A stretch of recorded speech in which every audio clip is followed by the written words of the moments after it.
নিবিথি, শেষ সময়ে এসে স্টেশনে যাত্রীর চাপ কেমন দেখছেন এই মুহূর্তে?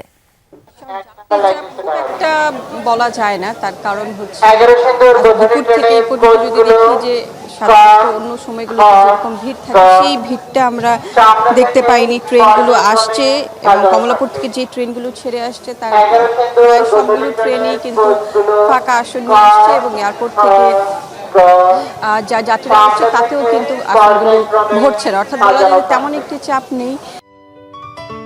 সিলন টি রপ্তানিতে শীর্ষে।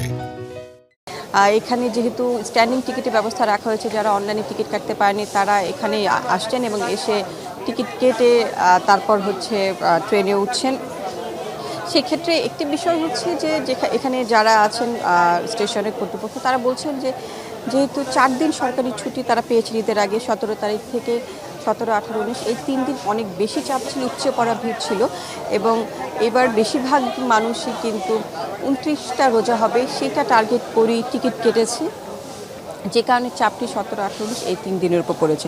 আজকে তেমন একটি ভিড় কিন্তু আমরা বলতে পারছি না এবং ট্রেনের যে ছাদ সেই ছাদে অন্যান্য বার যেমন দেখি যে ট্রেনের ছাদেও মানুষ অবস্থান করছে, এবার ট্রেনের ছাদে কিন্তু এখনও পর্যন্ত দুপুর থেকে এখনও পর্যন্ত তেমন কোনো ভিড় আমরা দেখতে পাই। মিথি, অনেক ধন্যবাদ আপনাকে।